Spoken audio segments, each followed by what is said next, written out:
the millions of animal species on Earth are armed with a weapon of some kind, deployed to catch their prey, evade a hunter, or secure a mate. This weaponry gives animals the edge they need to endure. Finely tuned over millions of years of evolution, only the strongest contenders remain fighting in the battle for survival.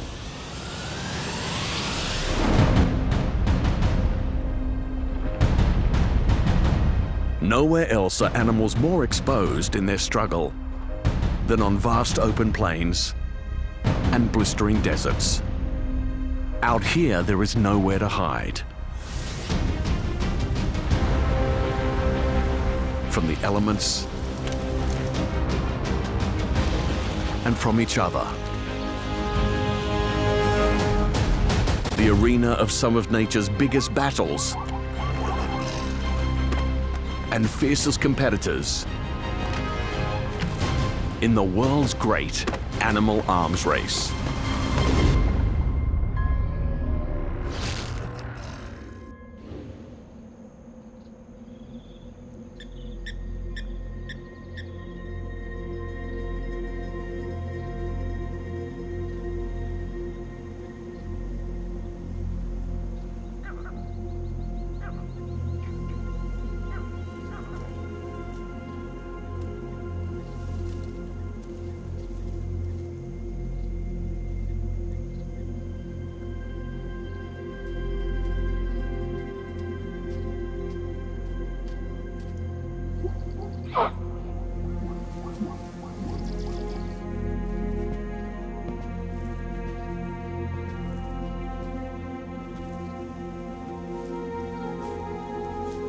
A female cheetah on the prowl.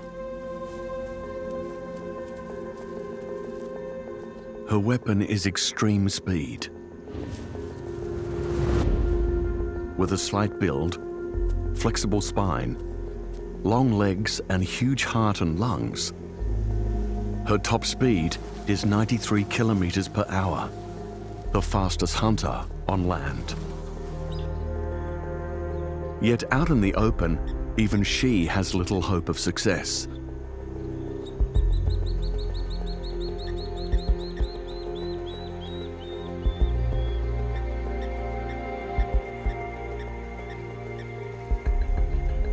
Her home is the vast plains of the African savanna.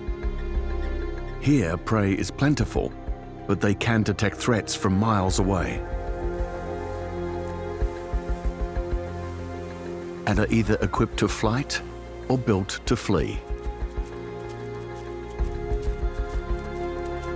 Predators cannot rely on physical prowess alone. They also need a game plan.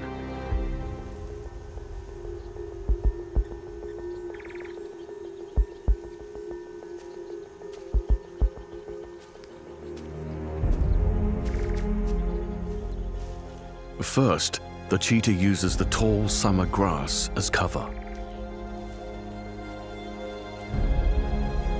Her target is a nearby herd of Thompson's gazelle, her favorite prey. Yet the gazelle are in an open patch. Armed with acute hearing and sharp noses, they're on the lookout for trouble. If spooked, they can take off at speeds up to 77 kilometers an hour. Slower than a cheetah, but only over a short distance. The hunter can maintain her top speed for just 10 seconds. So she must inch closer.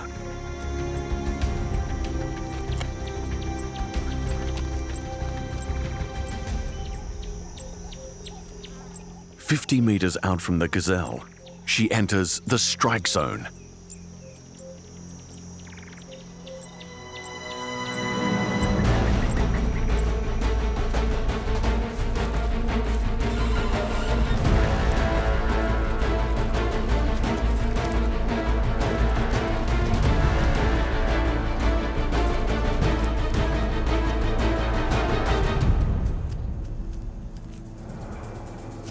Not even close.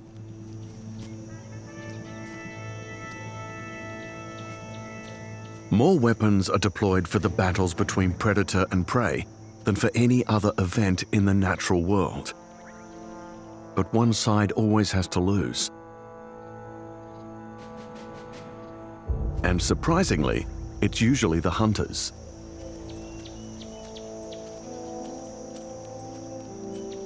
Soon the cheetah will be desperate because she has a new generation of warriors to feed. Her cubs are only 3 weeks old and still completely dependent on her. It will take 2 years to fully train them up to competent hunters, a huge investment that will take its toll on their mother.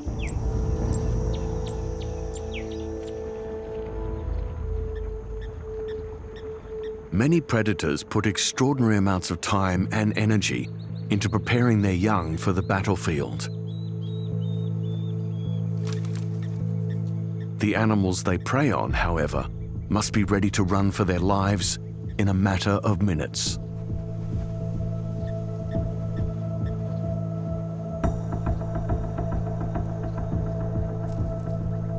Within an hour of birth, all hoofed animals are up and walking.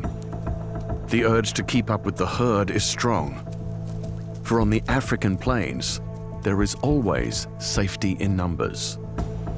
It's a defensive strategy which drives some of the largest gatherings of animals on the planet. A herd creates confusion during an ambush and minimizes the risk of any one individual coming under attack. Even elephants, the largest land animals in the world, form groups.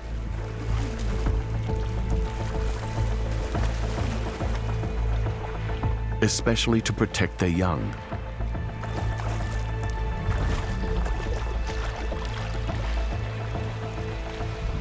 Zebra foals are raised in tightly knit herds, fiercely protected by a dominant stallion. Armed with bone-crushing kicks and a ferocious bite, stallions will not hesitate to attack hyenas and other threats to their harem. These preemptive strikes are often the best form of defense. However, hyenas are not the most formidable hunters on the open plains.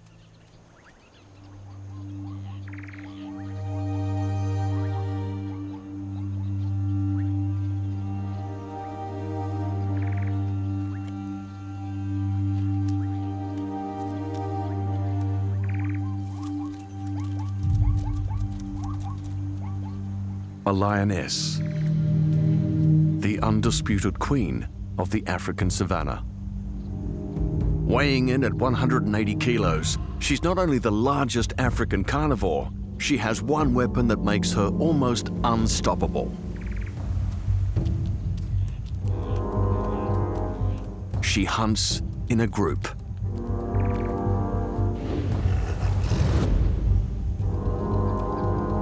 Lions are the only big cats to consistently hunt in teams. As a unit, they saunter across the plains, provoking fear amongst the enemy ranks.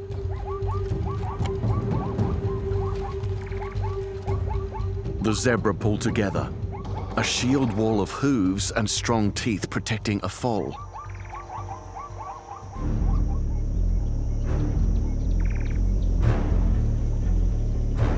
But they must hold their nerve. This is why lions hunt as a team, to intimidate. With the herd spooked, the lions separate. One will lead the final charge while the others form a cordon around the target.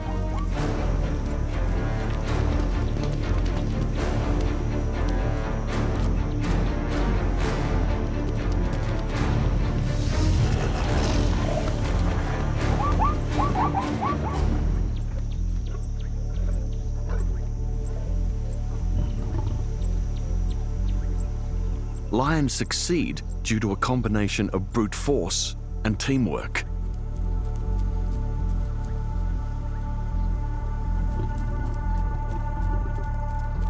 The whole pride comes together to share the spoils.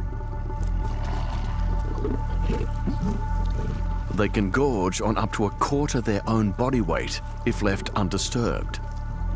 So they share food grudgingly.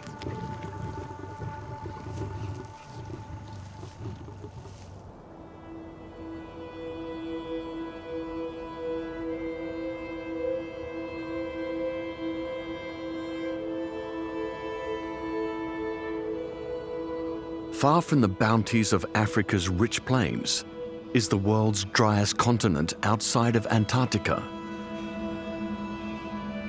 Australia. Its vast arid interior, known as the outback, covers a landmass larger than the entire European Union. There is little food on these open plains.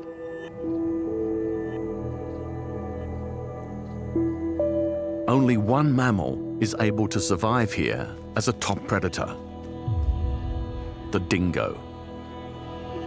They often hunt in packs, but this juvenile male has been pushed out of his childhood den and must now search for his food alone. Using a highly sophisticated sense of smell, he can trail targets from hundreds of meters away.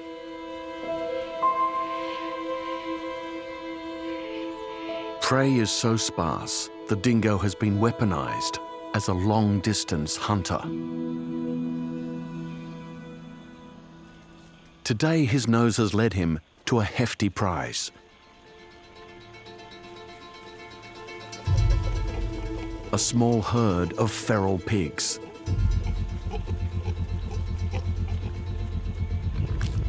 The adults are large and have strong teeth. They could easily rip open a dingo, especially an inexperienced one. There are a few piglets, but they're well protected. He needs to separate them.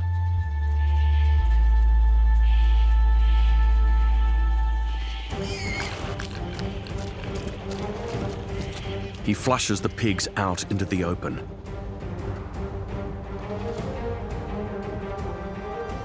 On the run, the herd might leave a piglet behind. The adults guard their young, but dingoes are armed with incredible stamina. They can keep up a high-speed chase for over 4 kilometers. Few predators have such endurance. One female and her piglet finally pull away from the group, and the dingo is in hot pursuit. He's not strong enough to tackle his prey to the ground, so instead he must snap at the foot to try to injure a leg. A near miss, but he still has some energy in reserve.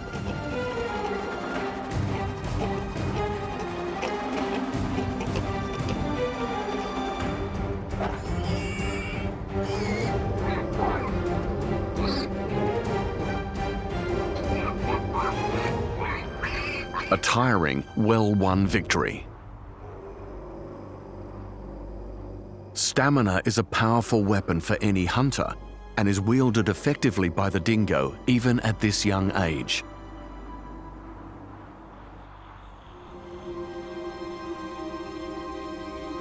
On such arid lands, water is as hard to find as food. Drinking holes are oases for thirsty travelers, like giant flocks of budgerigars making their way over the plains.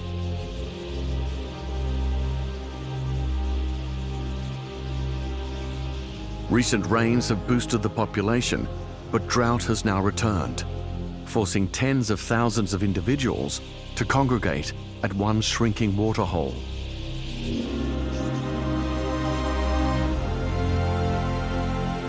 It's the only water for hundreds of kilometers.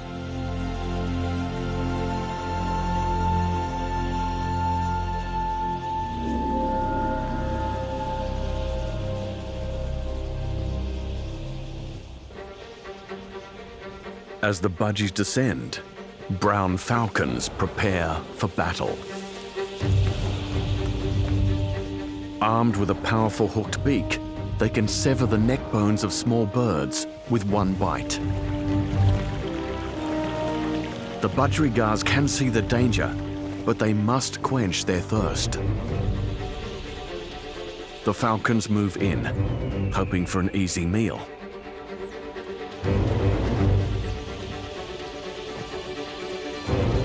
But the budgerigars don't go down easily.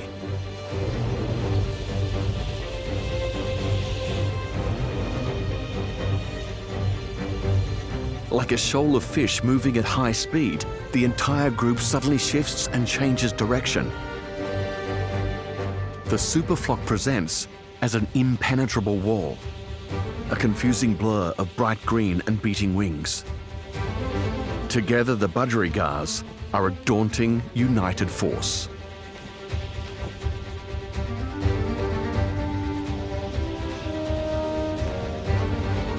The falcons change tactics and dive through the swarm, an attempt to generate panic.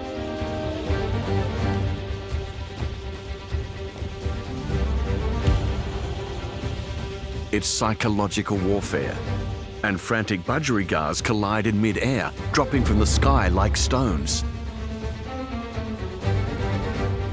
The hunters swoop in on the fallout. Wave after wave of budgerigars run the gauntlet.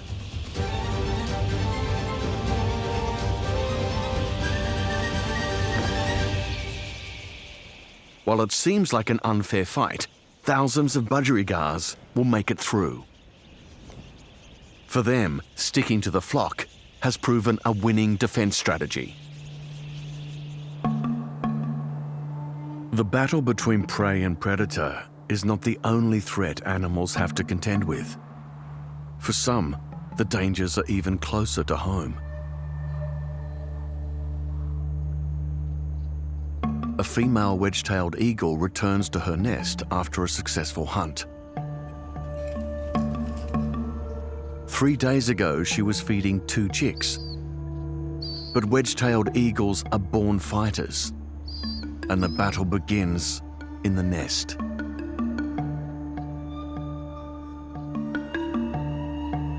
Chicks can devour half their body weight each day. So to cut the competition, the first to hatch is driven by instinct to kill off its siblings. As the firstborn and largest of the chicks, it usually succeeds. For some, the arms race starts even within the family.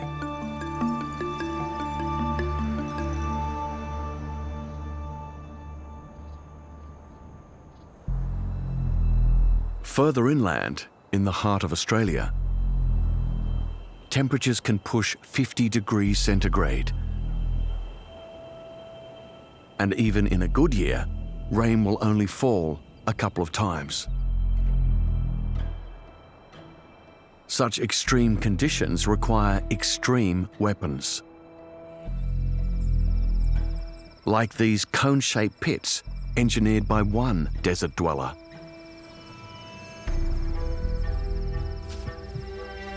With their perfectly angled slopes, these craters are insect death traps. With an ambush predator at the center. Antlion larvae attack with venomous pincers. However, their striking distance is short.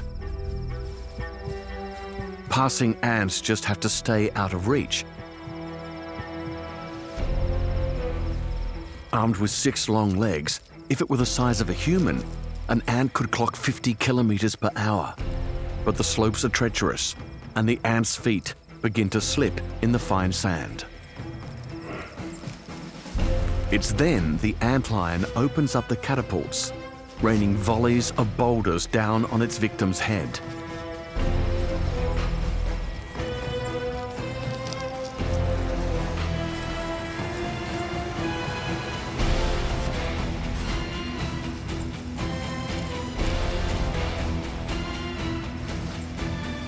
the ant is done for.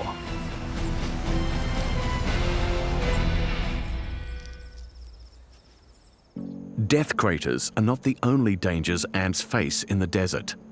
With such little food on offer, many larger animals also hunt for insects. Australia's aptly named thorny devil looks as though he's truly armed and ready for battle.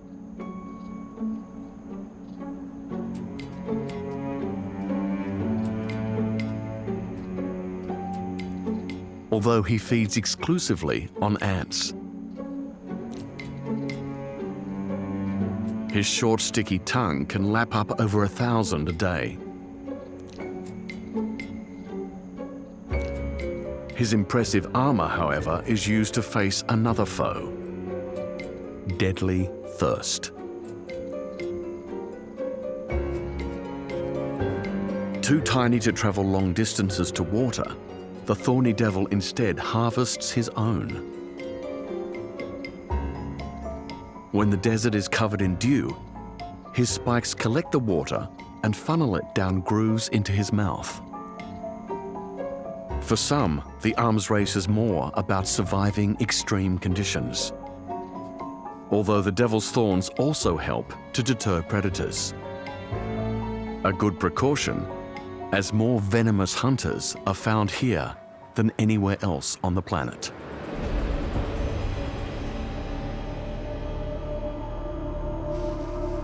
The deadly eastern brown. He preys on small rodents.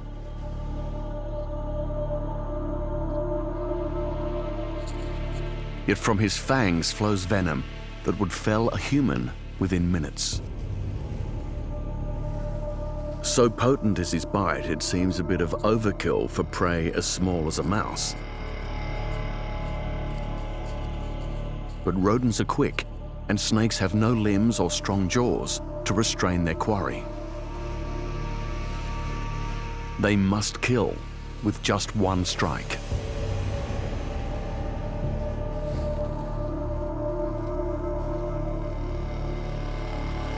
He hunts actively, patrolling the desert. Today, however, it is he who needs to be cautious. A giant is on the prowl. A 2-meter-long, venomous killing machine. And one of the largest lizards on the planet, the Parenti.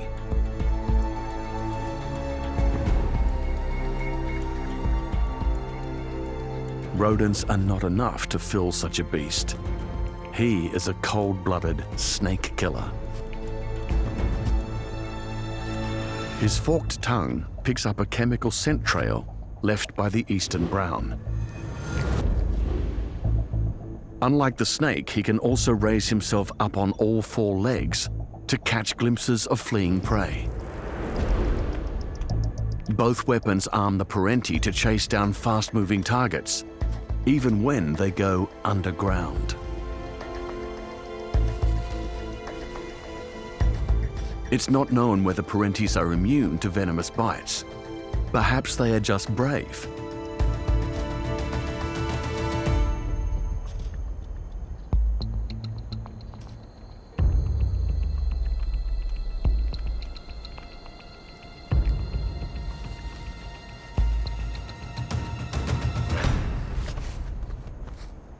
It takes one brute to take out another.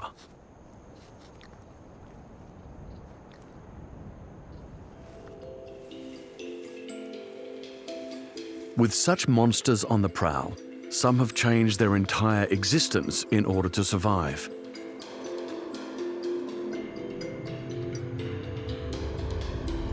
Like the world's ancient mammals who once went underground to escape the danger of the dinosaurs, they live under the cover of darkness.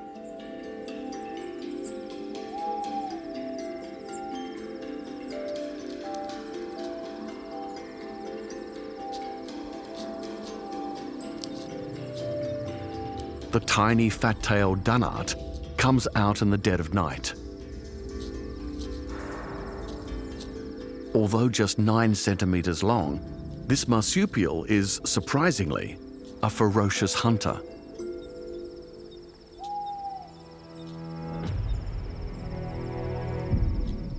Her game of choice is insects. But how does she track them down at night when they are so well camouflaged? She has an astounding superpower, one possessed by only a handful of mammals: ultraviolet vision. Most leaves reflect ultraviolet, but insects do not. So to a Dunnart, the profile of a grasshopper stands out like a black spot.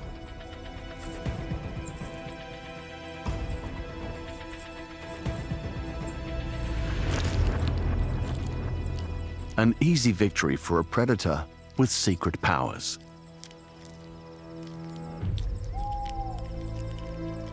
It is thought that Dunnarts could belong to an ancient order of mammals for whom such abilities were common, a weapon she has retained in order to survive in such a desolate landscape.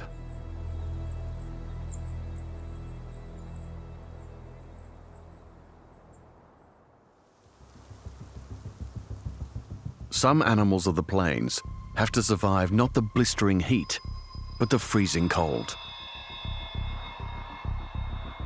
On the prairies of North America, winter comes hard and fast.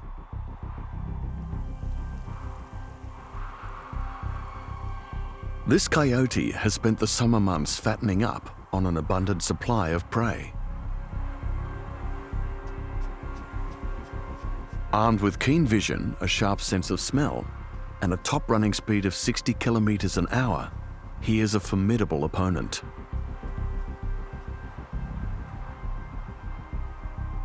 But soon the burrowing rodents he savors will be locked away under meters of snow. The coyote's entire range has been blanketed. All that is left is a deafening silence.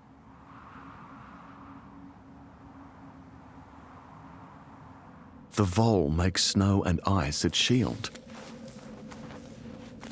Burrowing deep beneath the surface, the family stays warm and is close to its food stores.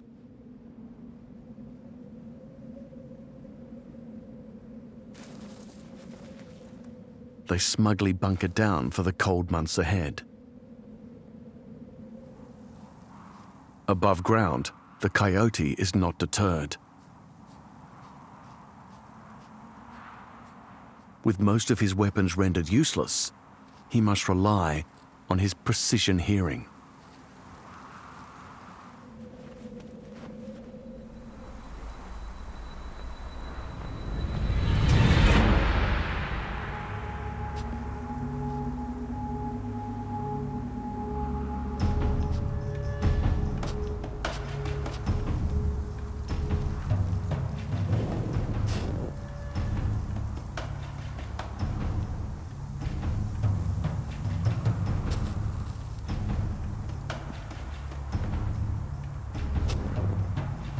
Timing is everything. Launch too soon, and the vole escapes. He must wait until his radar locks perfectly onto his target.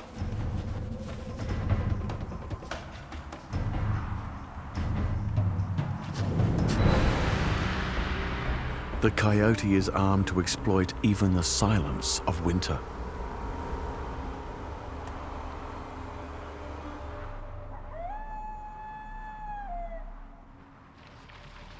The change of the seasons always brings with it new challenges. As snow begins to melt on the prairies, bison come together in their thousands.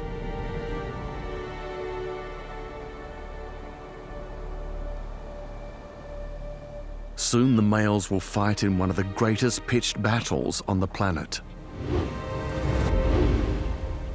Sheer bulk is their weapon of choice. Each weighs over a ton. The head alone is a massive 180 kilos, swung by a powerful neck it becomes a terrifying battering ram. The enemy they face is not a predator, but one another, in skirmishes that will determine which males will be able to mate.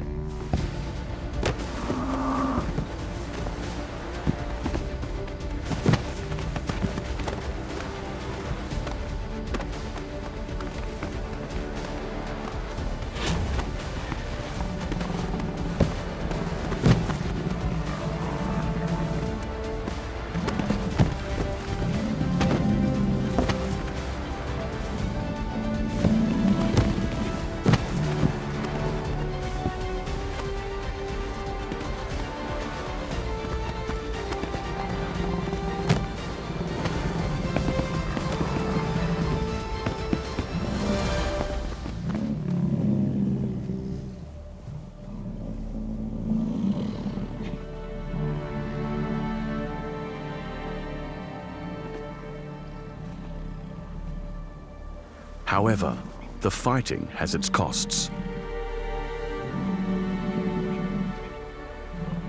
By the end of the rut, the males will have fought so often and so hard that they've lost a quarter of their body weight. They emerge from the season battered and starved.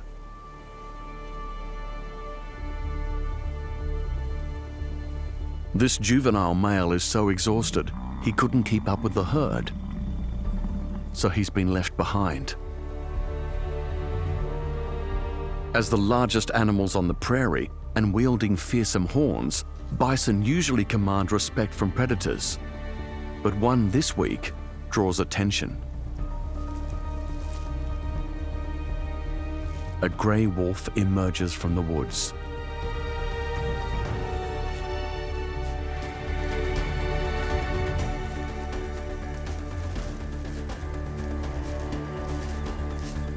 He sizes up his enemy. Even a frail bison bull is a formidable opponent and could gore and kill a wolf.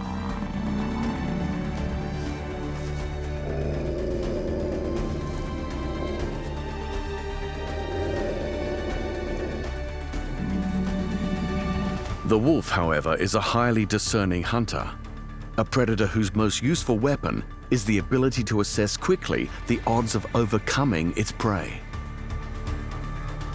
If he's judged correctly, the wolf will feed for days.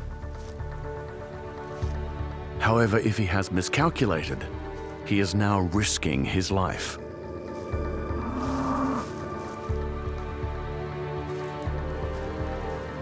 The bison is surprisingly agile.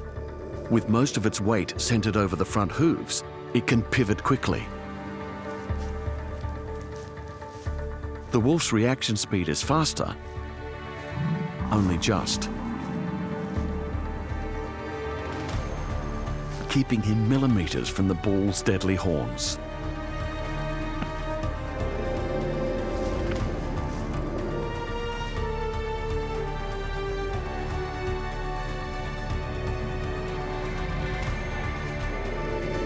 The pair duel for over 4 hours.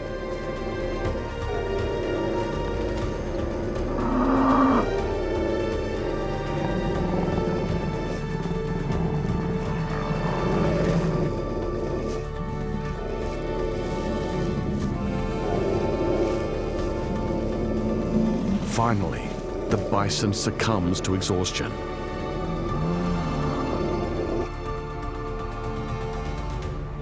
The wolf has chosen his target well.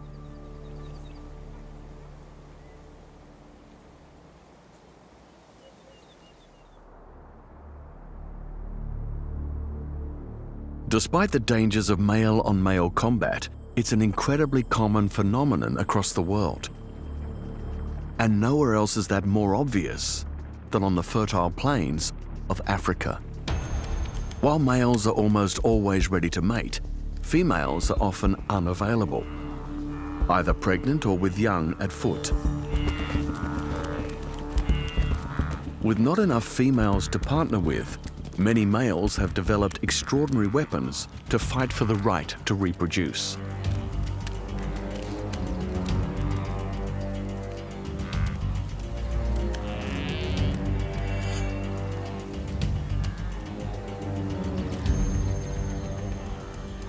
Horns are the most popular choice. They come in a variety of shapes.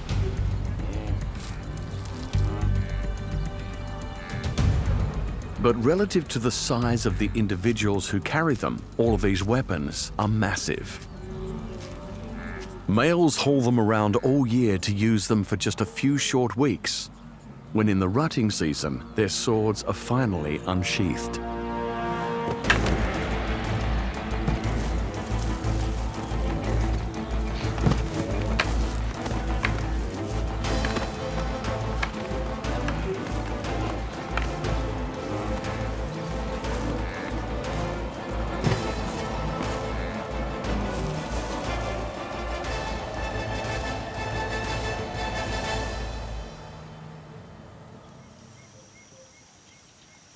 Competition on the African plains can be so fierce, some prefer to just get above it all.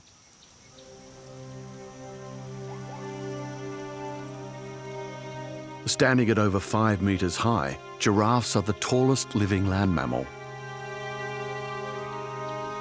And almost half their length is in their neck.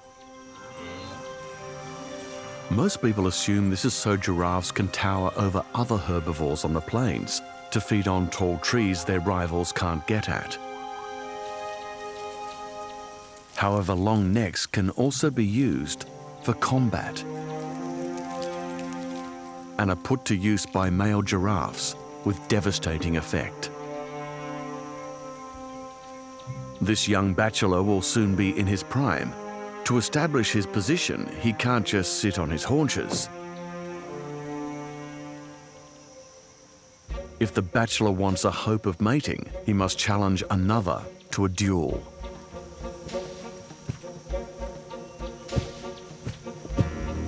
Pushing and shoving, they size each other up.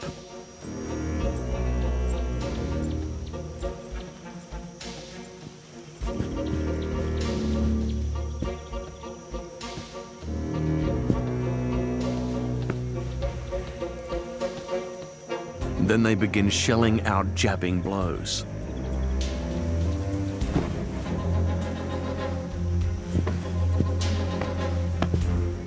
With skulls as heavy as 13 kilos and adorned with short horns, a well-targeted hit can shatter bone. Clashing their necks like swords, each tries to land a knockout strike.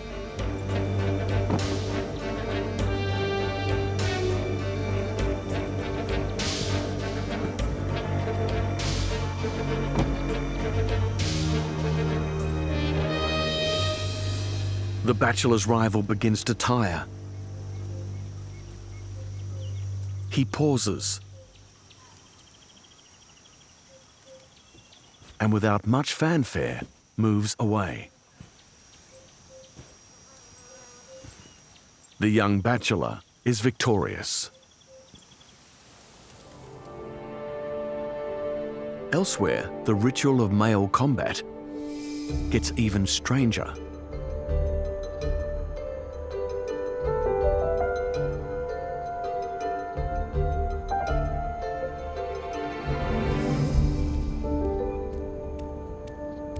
In Australia, female red kangaroos have spent 12 months rearing their young to maturity.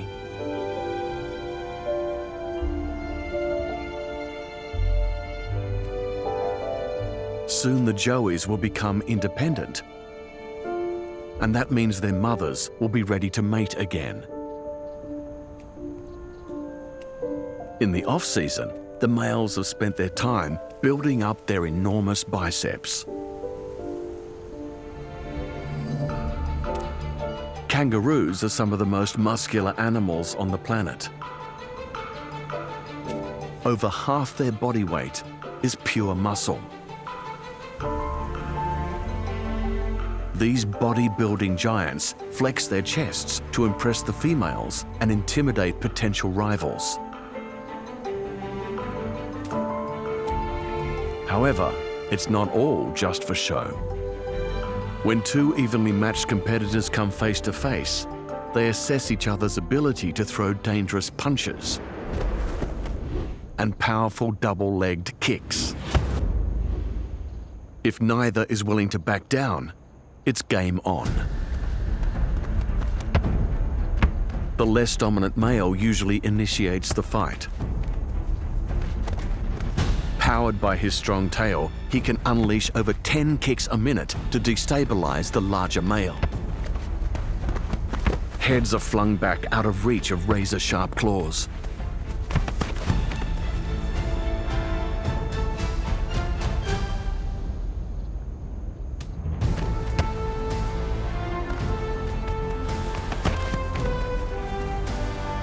The larger male seems willing to finish things off.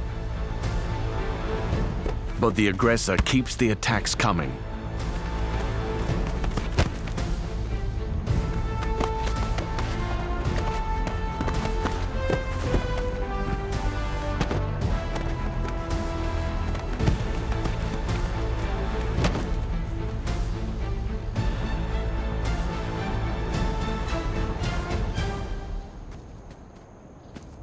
Not ready for another beating, the larger male throws in the towel.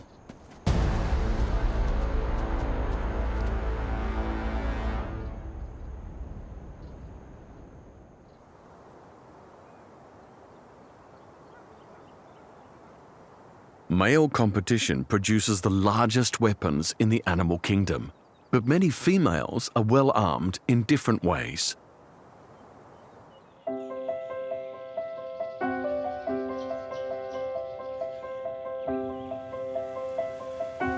In the Australian outback, a superb fairy wren feeds her newly hatched chicks.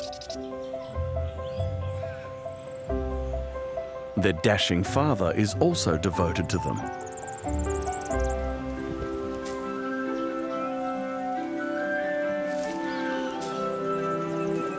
Fairy wrens mate for life.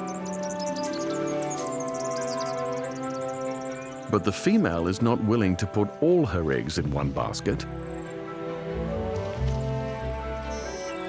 She has the smarts to attract more than one male.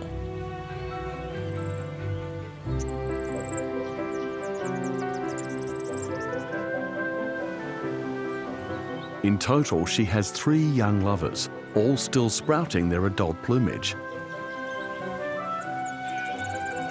These bachelors provide food for the family. It's a successful covert operation run by a motherly mastermind. With 4 males providing for her young, their survival is almost guaranteed. In return, she mates with her lovers, mixing up the genetic diversity of her chicks. Her dedicated mate doesn't seem to mind, because he also has romances on the side.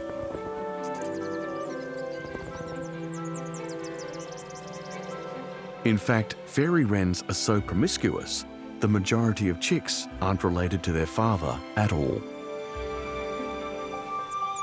The arrangement seems to work for everyone and ensures fairy wrens as a species survive where others may fail.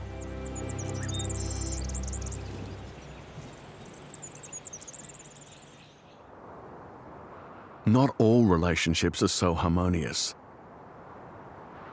It's a sad fact that lying, thievery, and murder are successful strategies in the war for survival that is the natural world.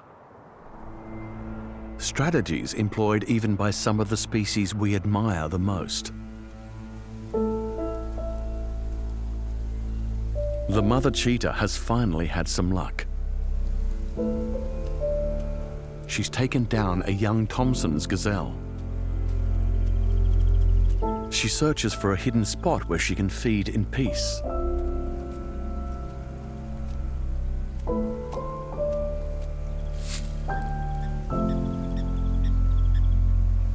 She is cautious, and for good reason.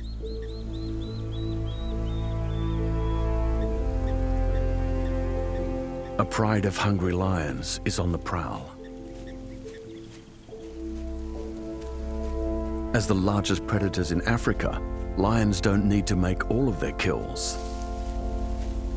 They are partial to daylight robbery. Usually the cheetah avoids hunting when these thieves are in the neighborhood. On the open plains, there is nowhere to hide from them. But with cubs to provide for, she's taken a risk. And now she faces an ambush.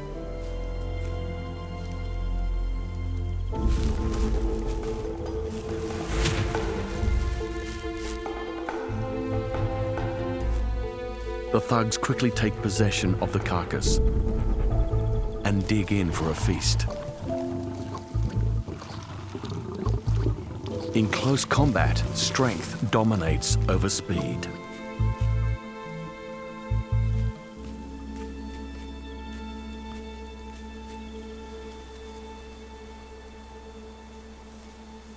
As the sun soars over the plains, the cheetah faces a new threat.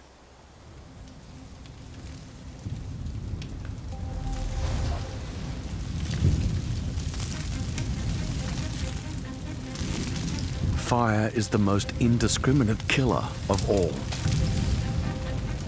A grassland blaze can sweep across the plains at 20 kilometers an hour,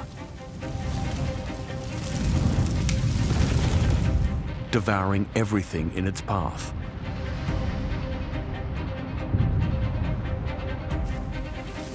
On the way back to her cubs, the cheetah has been stopped in her tracks. She'll have to wait it out.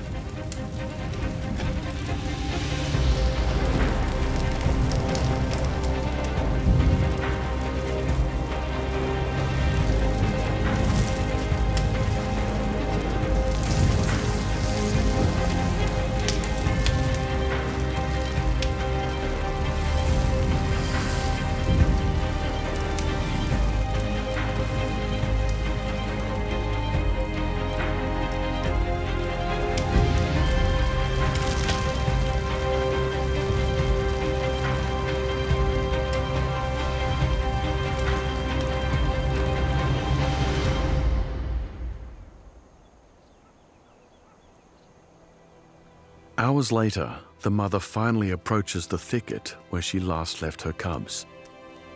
She moves them every day or so for safety.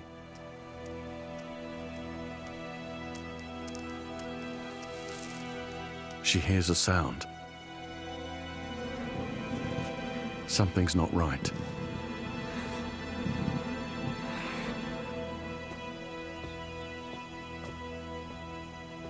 The lionesses are lying in wait.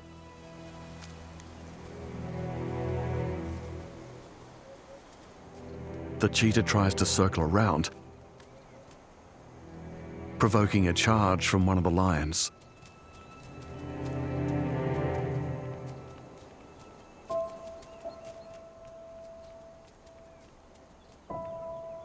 She backs off, but not too far. She won't abandon her cubs. However, her worst fears have already come true. Her cubs are dead, killed by the lions. The removal of future enemy soldiers while they are still defenseless young is not uncommon. 1 out of every 2 cheetah cubs are eliminated by lions.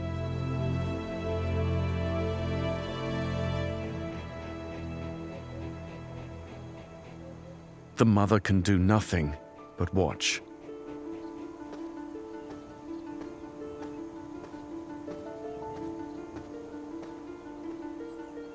The battle is lost for the cheetahs, but the war for survival goes on.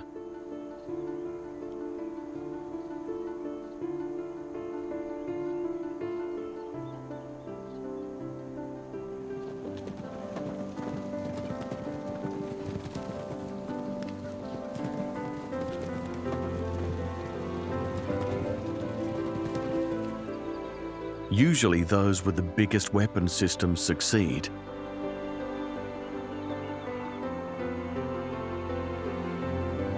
Yet sometimes, somehow, the underdogs manage to cling on. Hours later, the female cheetah hears a sound in a nearby tangle of grass.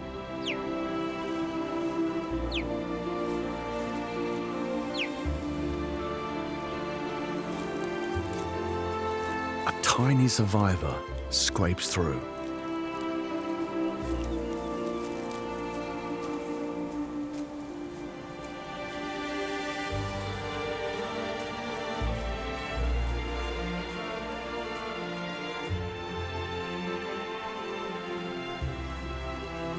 Only by keeping her wits about her will the cheetah be able to protect her remaining cub. Even the fastest hunter over land needs more than one weapon to thrive. Strategy is what will determine her family's survival in the most exposed animal arms race on the planet.